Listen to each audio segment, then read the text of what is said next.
Welcome. This webinar is brought to you by the New Hampshire Training Institute on Addictive Disorders. You can access the recording of this webinar on our website at www.nahatica.org.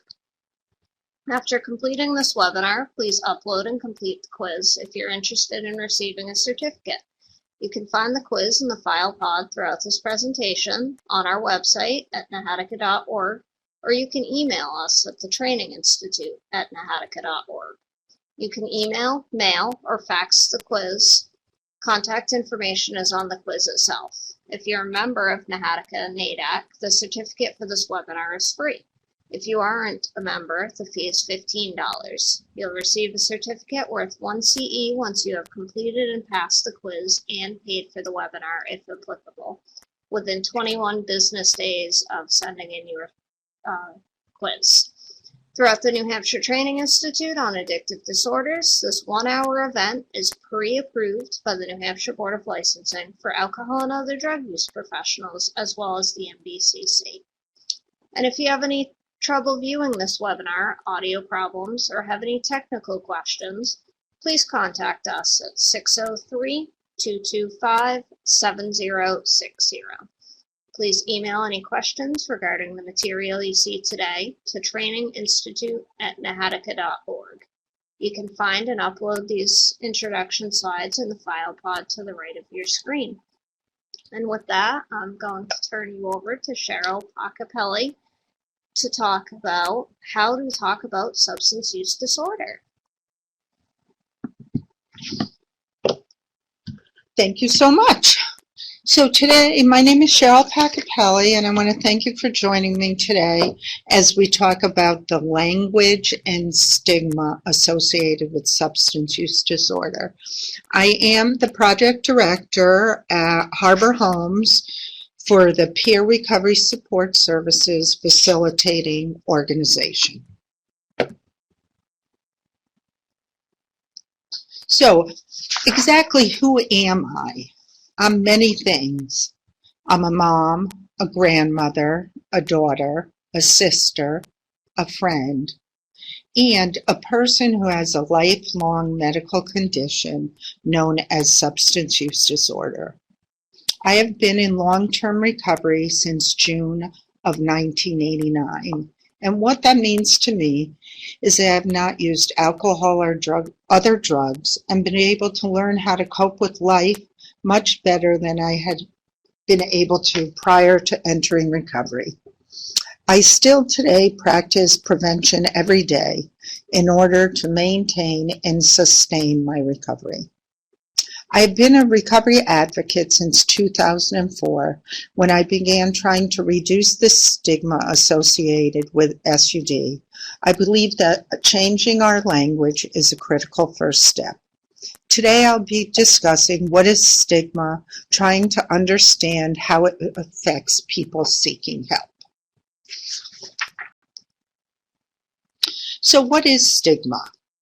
It's an attribute, behavior, or condition that is socially discrediting, a set of negative and often unfair beliefs that society or a group of people have about something. The stigma associated with mental illness equals the stigma of mental illness. And what we found is the main barrier to people seeking and receiving help is stigma.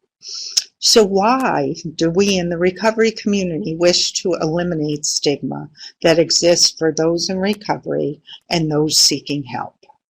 Stigma turns difference into inequity and disadvantage.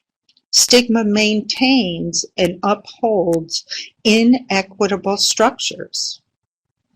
Stigma leads to social and economic exclusion. Stigma fuels and can be used to justify violations of human rights, discriminatory policies, and laws. Stigma intensifies and sustains vulnerability. Stigma impedes access to health and other services. So a few key points about stigma. The burden related to addiction and substance-related conditions is prodigious and growing. Research on stigma reveals addiction, substance-related conditions are highly stigmatized. Understanding of the biomedical aspects of addiction increasing, but stigmatizing attitudes are not decreasing. Stigma and discrimination are major barriers to acknowledging the presence of the problem, in accessing help, and staying in recovery. Definitions and conceptualizations of addiction matter. Affect stigma in our societal approach to the accuracy in scientific communication. Stigma is influenced by our perceptions about cause and controllability. We'll talk a little more about that later. And the language terminology of addiction influences these perceptions and may affect policy and clinical care. What to do about stigma, education, personal witness, and shift in the language terminology. The impact of stigma can include physical and social isolation, loss of relationships, gossip, verbal abuse, loss of our livelihood, loss of housing, rejection by peers, loss of reputation, violence, denial of care or substandard health care, and it's also internalized by the person affected by it. So in order to understand stigma, you need to understand that stigma brings different experience and feelings of shame, blame, hopelessness, distress, misrepresentation in the media, and reluctance to seek or to accept necessary help. So how can we change this? One thing we can do is try to walk in the shoes of the person who is stigmatized. We can think about, we want our loved ones or our people seeking help to just stop using. So try to figure out how you could just stop drinking Diet Coke or stop smoking or stop eating M&Ms for the rest of your life. It's not always easy. We can help change this by our language. We can monitor the media and openly critique stigmatizing materials. We can respond directly to stigmatizing materials by writing op-eds or contacting the people who wrote the article. We can speak up about stigma to our friends, our families, and our colleagues. We can be aware of our own attitudes and judgments. And we can support organizations that fight stigma, such as Drug Free New Hampshire and New Futures, two of the organizations in New Hampshire that part of their mission is to fight the stigma associated with substance use disorder. So I'd like you to go on a journey with me, and since this is a webinar, it might be a little easier for me to ask you to close your eyes and just listen. What I'd like you to do is think of one person that you love more than anything in your life. The only requirement is that that person is at very least middle school age. Here are the things you're beginning to notice in that person that you love. You are noticing mood changes initially, depression, sleeping a lot, irritability, declining ability to get along with others, anxiety, less socializing with others, and a lack of the ability to deal with common everyday life. Then you begin to see even more isolation, a fixation on a particular thing in their life, as it's all they want to talk about, do, or focus on. It seems they lack empathy for others and a shared perspective with others and their wishes and feelings too. They have a few solid friendships or relationships, struggle with nonverbal and verbal healthy communication, and their sleep problems and anxiety seem to be getting worse. They seem to be lying to you because their reality is so different. Finally, you notice really erratic, even risky behavior, that they are disappearing for days at a time, spending lots of money, and can't seem to keep track of their finances. They are having a problem remembering things, showing up to where they say they will be. Their short-term memory is seamlessly disappeared. They get defensive when you ask them questions or point out what you are noticing, as they even lash out verbally without provocation at times. You are watching their physical appearance and hygiene habits change, as well as the lack of interest, even cease being involved in the things that used to matter to them. They need a lot of help to keep their own life going, it seems, and you are trying to fill in those gaps. Okay, now think of that person you love so dearly. See their face and who you know them to be, or who you knew they once were, or even who you believed they could be in the world. Now you can open your eyes. I was describing a person you loved that had autism, then late-stage MS, and Alzheimer's. The first one is a parallel drawn if you believe that people with substance use disorder have a learning or developmental disorder. The second two are if you believe that some that has SUD has a chronic disease. Would we say or recommend doing or saying these things for other disorders or conditions? I don't think so. This exercise comes to you from Bernadette Gleason's presentation at the New Hampshire Behavioral Health Conference in 2017. You can get more information at beanopportunity.com. And I'd just like to take a minute to thank Bernadette for allowing me to use part of her presentation, because for me it was extremely impactful as I thought about that person that I loved, who was my son, who struggled with substance use disorder. And as I listened to what she said, I thought that's what she was talking about, but she was actually talking about other health conditions.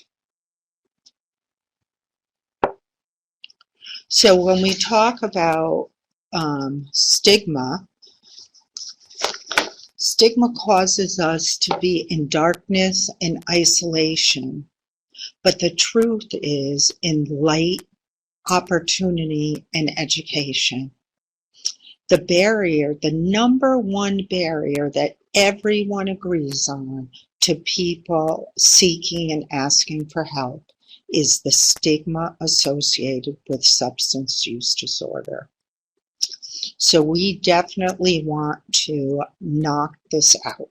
So today, that's what we're going to be talking about.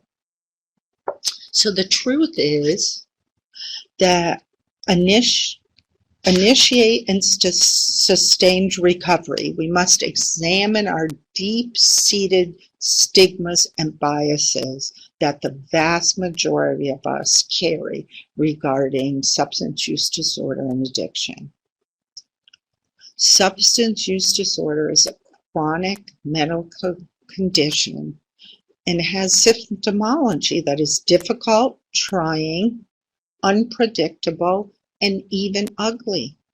You can say the same thing about a person who is struggling with cancer.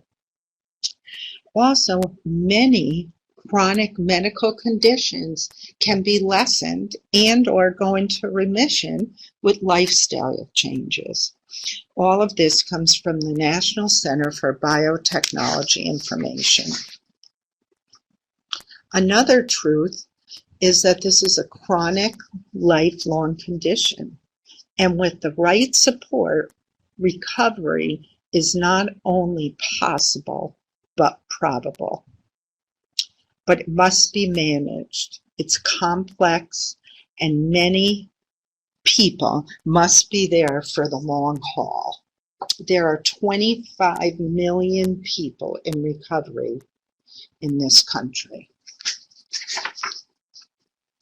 So with 25 million people in recovery, the sad truth of it is that SAMHSA, the Substance Abuse Mental Health Service Administration, reported that in 2014, 22.5 million people needed help. But of that number, only 2.6 million, or 11.6%, received treatment the prior year. That's really sad that people that need treatment are afraid to get it.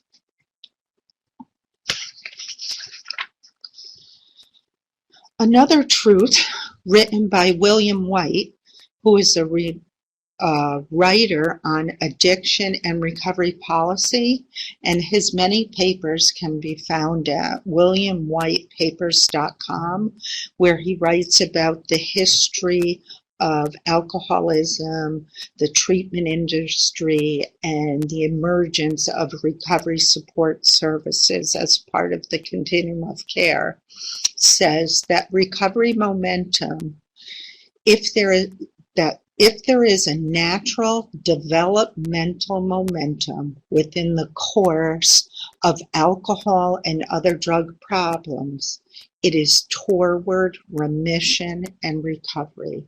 So William White believed that everyone is moving towards remission and recovery. That's something to keep in mind because people don't always get there the first time. So why is addiction so stigmatized compared to other social problems and health conditions and other mental health illnesses?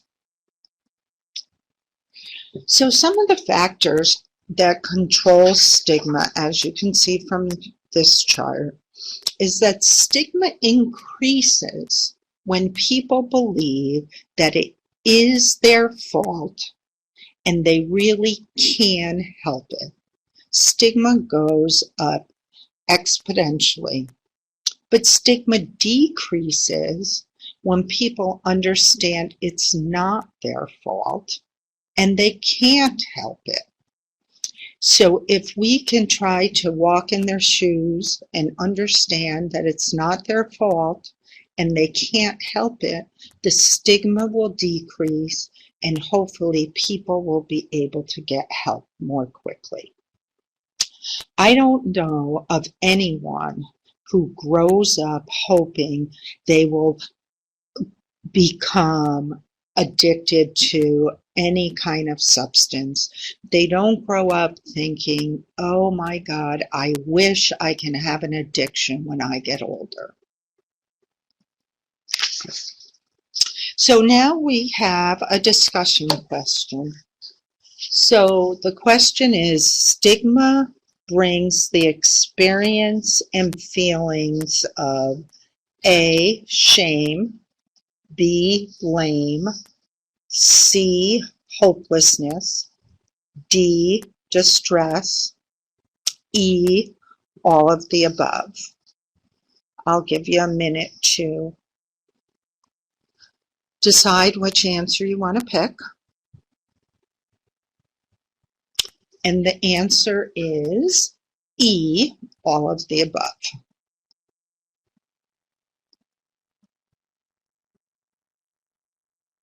So there are many different types of stigma. So there are 7 that are most prevalent and talked about. The first one is public stigma. And that's where the general public endorses stereotypes and prejudice that can result in discrimination against people with mental illness or substance use. Self-stigma, also called at times internalized stigma, happens when a person with mental illness or substance use disorder endorses negative stereotypes about themselves. Perceived stigma is the belief that stigmatizing ideas about mental illness and substance use disorders are held by others. Label avoidance. Choose not to seek mental health and/or substance use treatment to avoid being assigned a stigmatizing label. This can be the most dangerous type of stigma, when people are afraid to get care. Stigma by association. The effects of stigma are extended to someone linked to a person with mental health difficulties or substance use disorder. Health professional stigma. Anytime a health professional allows negative views of mental illness or substance use disorder to affect the care of a patient. Structural stigma are the laws and institutional policies or other societal structures that result in decreased opportunities for people with mental illness or substance use disorder. And all of this information can be found at drugfreenewhampshire.org.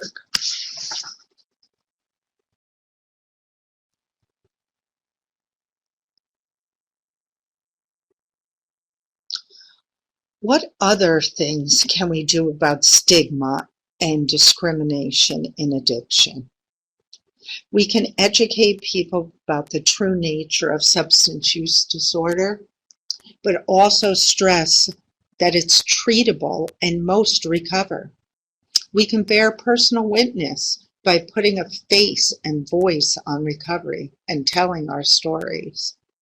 We can change our language and terminology to be consistent with the true medical nature of the condition and the policies that we wish to implement.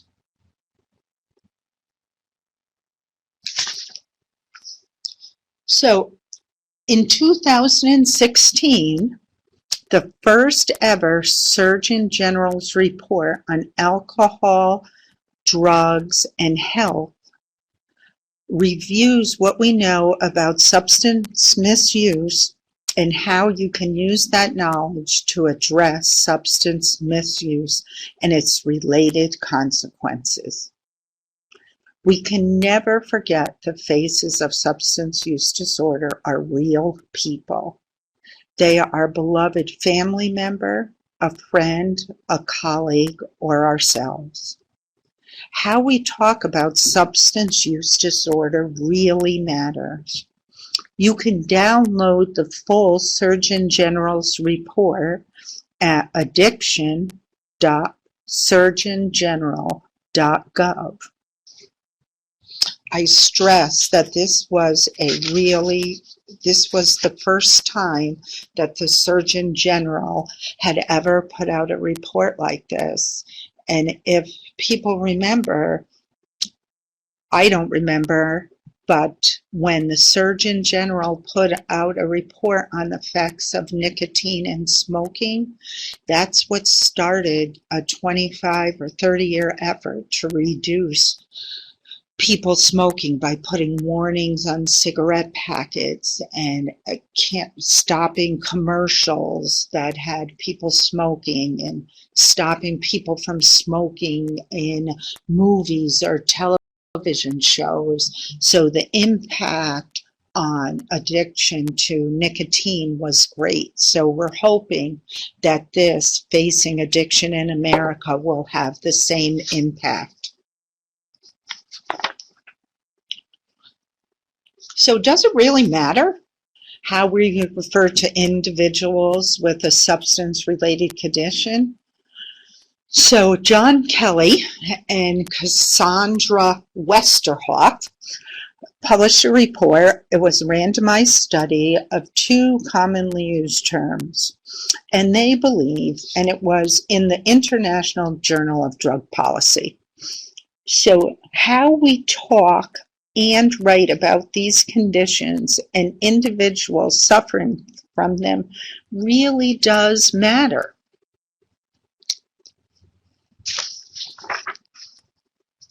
So this case study that we're going to pull from this report was about Mr. Williams.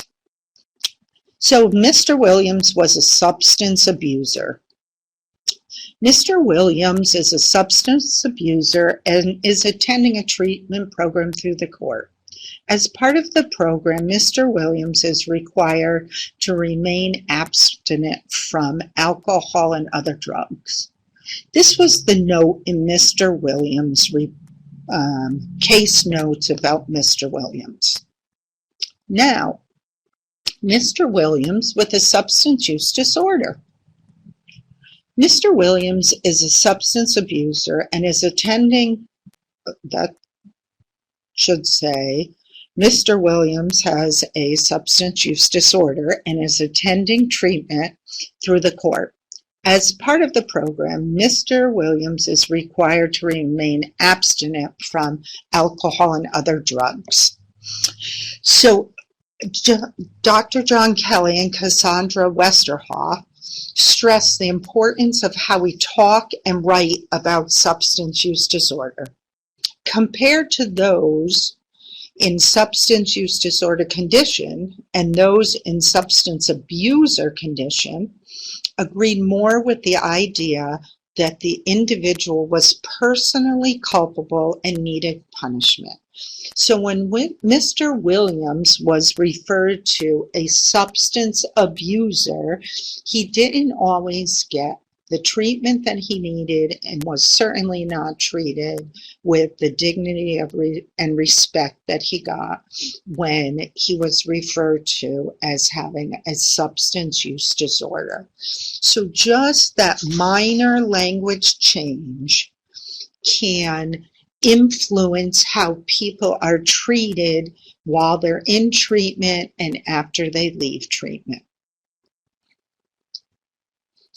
So the Recovery Research Institute has published something they call an Addiction-ary, kind of a cute top way play on words. So, but if we want to addiction destigmatize, we need language that's unified. So the words we use matter. Caution needs to be taken, especially when the disorder concerned are heavily stigmatized, such as substance use disorders. I'm going to take you through some commonly used words that we can begin to change in our everyday dealing with substance use disorder. So here's our first stigma alert, and it's for abuser. A person who exhibits impaired control over engaging in substance use or other reward-seeking behavior, such as gambling, despite suffering often severe harms caused by such activity. Use instead a person with or suffering from addiction or substance use disorder. The word abuser was found in research to increase stigma, which can affect quality of care and act as a barrier to treatment seeking in individuals suffering from addiction. Instead, many have recommended the use of person-first language. So instead of describing someone as a drug abuser, we would like to describe them as a person with or suffering from substance use disorder. The next stigma alert is addict. A person who exhibits impaired control over engaging in substance use or other reward-seeking behavior, such as gambling, despite suffering often severe harms caused by such activity. Instead, again, use person with or suffering from addiction or substance use disorder. While commonly used to help decrease stigma associated with these conditions, we recommend that we use person-first language. I can't stress enough using person-first language. The people that we are working with are more than just their disease, but they are suffering from addiction or a substance use disorder. And very often, 12-step programs that people call themselves an addict, in a 12-step program, it's often a way to kind of admit that you do have a problem. But out in society, we have to be very careful with the language that we use so that people can get the help that they need. How about the word clean as a stigma alert? Clean often references a urine test that is not positive for substance use, or as a denotation of one's sobriety. The term can be viewed as potentially stigmatizing because of its negative connotation, with the opposite being dirty. Instead, an individual having a negative or positive result. We can use proper medical terminology of having a negative or positive result, and that sounds a lot better than you're clean or you're dirty. Next we go to dirty, and we just discussed that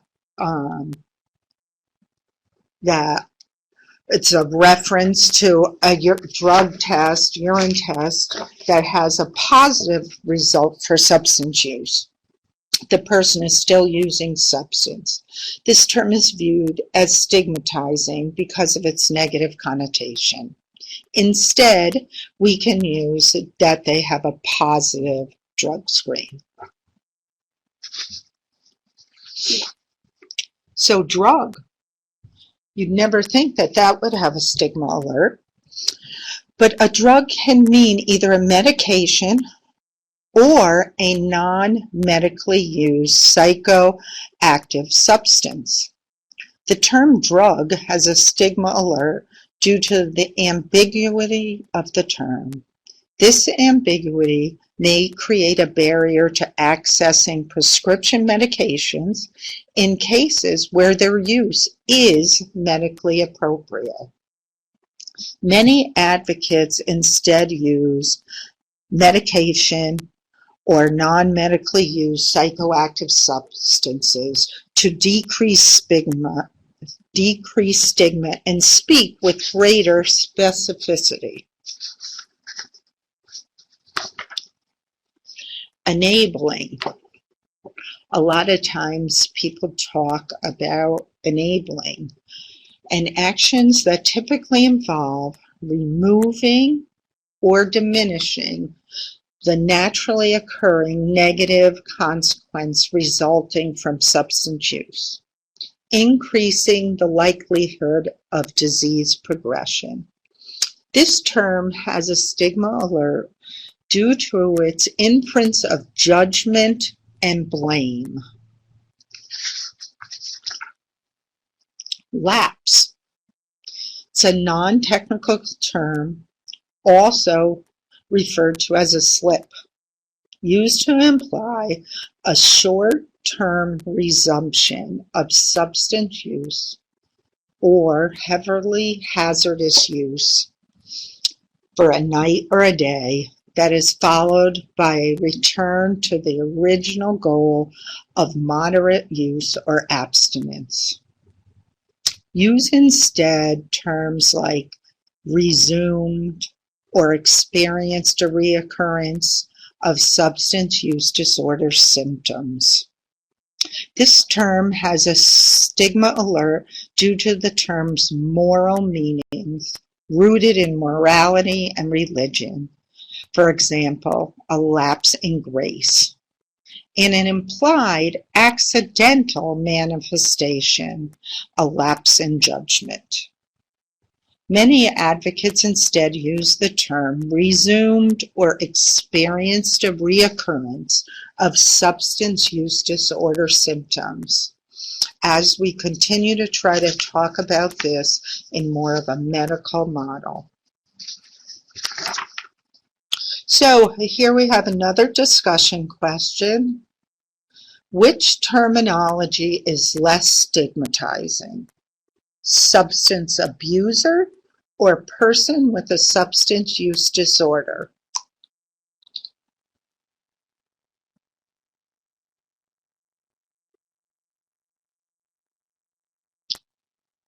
Okay, well, I hope that everybody picked B, person with a substance use disorder. So, medication-assisted treatment, usually known as MAT. It includes opioid treatment programs, or OTPs, combines behavioral therapy and medications to treat substance use disorders. Use instead medications for addiction treatment. The stigma alert as a term may not fully appreciate the research that has shown that with or without psychosocial support, medications are effective treatments for addiction. In addition, this term may create a double standard for substance use disorder treatment, as no other medical condition, no other medications used to treat other health conditions are referred to as assisted treatment. Many advocates instead use medication for addiction treatment. Opioid replacement therapy is an outdated term for use of medications to treat opiate use disorder symptoms and cravings, also referred to as opioid substitution therapy or opioid maintenance therapy. Again, instead use medications for addiction treatment. When used, this term implies that one is simply swapping one addiction for another, replacing an illegal opioid such as heroin with a longer acting but less euphoric opioid. Research has shown that with or without psychosocial support, medications are effective treatments for addiction. In addition, this term may create that double standard that no other medical condition has. So we would like to see people begin to use medications for addiction treatment. So as we're talking about MAT and medications for addiction treatment, I just wanted to make sure people were aware of a decision tool that is put out by SAMHSA. It's called Decisions in Recovery, the Treatment for Opioid Use Disorder. And you can go to SAMHSA, SAMHSA.gov, and in the search box put Decisions in Recovery.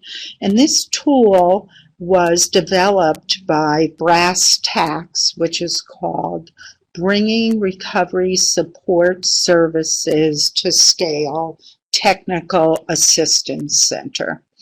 So the tool, I put a little picture of it, helps people to decide whether or not medication can help them. So it talks, it asks a lot of questions about, should I start?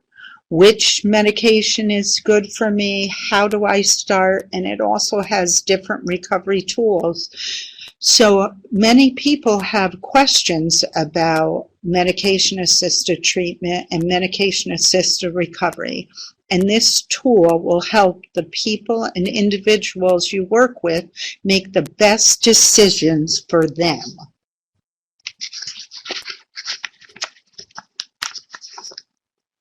So back to our Addiction-ary, prescription drug misuse.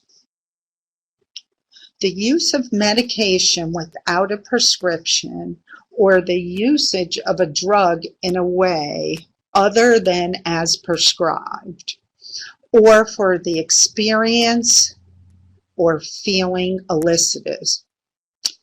This term is used interchangeably with non-medically used psychoaddictive substances or prescription drug abuse.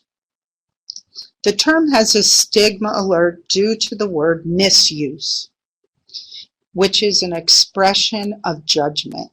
Instead, use clear, unambiguous, non-stigmatizing terminology such as non-medical use of a psychoactive substance. Relapse.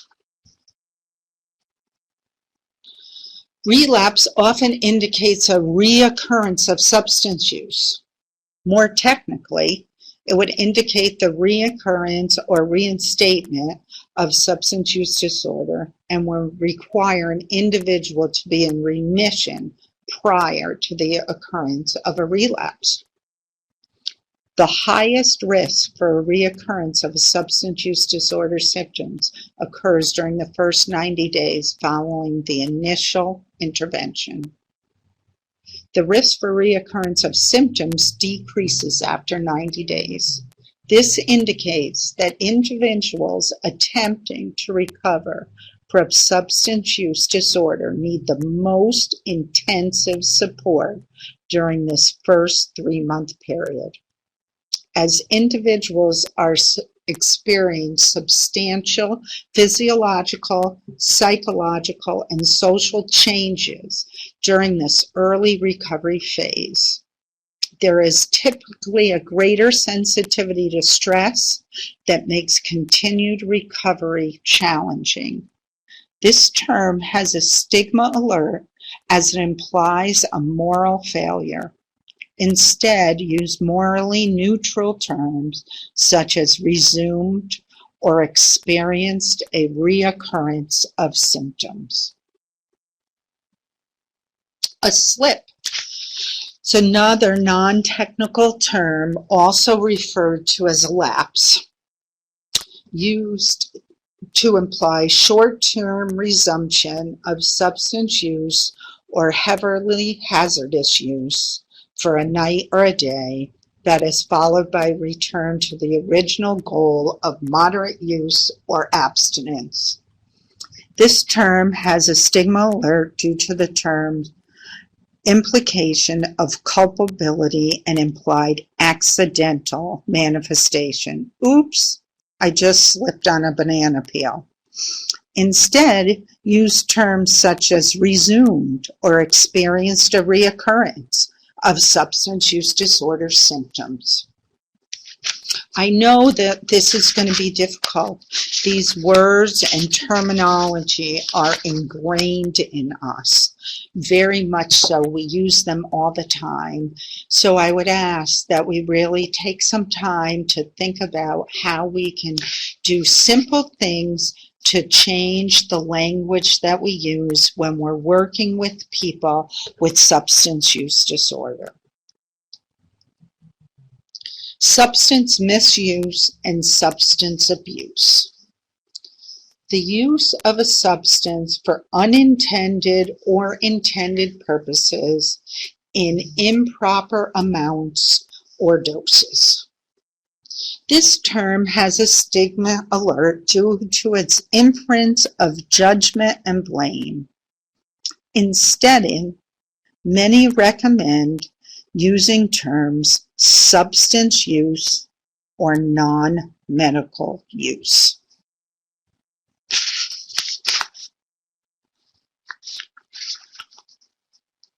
So Drug-Free New Hampshire has a campaign called Speak Up New Hampshire, and it talks all about how important language is. So this chart, which is available on their website, says, say this: a person with a substance use disorder. Don't use the terminology addict, junkie, druggie. Say a person in recovery instead of ex-addict. Say a person living with an addiction. Don't say a person battling or suffering from addiction. Say this: a person arrested for a drug violation. Don't say drug offender. Say this: they choose not to at this point. Don't say they're non-compliant or they bombed out. Say medication is a treatment tool. Don't say medication is a crutch. Say they had a setback. Don't say they relapsed. Say they maintained recovery. Don't say they stayed clean. Say they had a positive drug screen. Don't say they had a dirty drug screen. So as we talk about this, you can see how much easier and softer the language is when we talk about a person with a substance use disorder, or a person in recovery, or a person living with an addiction, or a person arrested for a drug violation, or a person who has chosen not to at this point. They're just not ready to be in recovery yet. That doesn't mean that they're not working towards recovery. That medication is a treatment tool. We would never talk about insulin as a crutch for a diabetic. So medication as it relates to substance use disorder is just a treatment tool. We want to say they had a setback. Not everybody is able to achieve long-term sobriety the first time they initiate recovery, but all of them are working towards long-term sustained recovery for whatever that means to them in their life. Again, this is an individualized disorder, and everybody needs to be treated as individuals. When we say they maintain their recovery or they had a positive drug screen, those are all so important to talk about it in a positive light with hope and healing, compared to calling people addict, junkie, druggie, ex-addict, battling from addiction, a drug offender, non-compliant, medication is a crutch, relapsed, stayed clean, or a dirty drug screen. Those terminology is all old. It will not help people who are thinking about seeking treatment if they know that that is how they are going to be labeled. This disease, this addiction that people have to both alcohol and other drugs, to know that every person plays a role in this, and that each of us can help by just changing our language, to me, is like such a simple thing that we can all try to do so that people will understand that getting help is okay and that we will support them in their recovery process, whatever that process may look like. So make sure to visit the Partnership for Drug-Free New Hampshire's website. You can also view Be an Opportunity, Bernadette Gleason's website at beanopportunity.com to find other useful tips on how to talk to people with substance use disorder, and how every person in our society today can be part of the solution.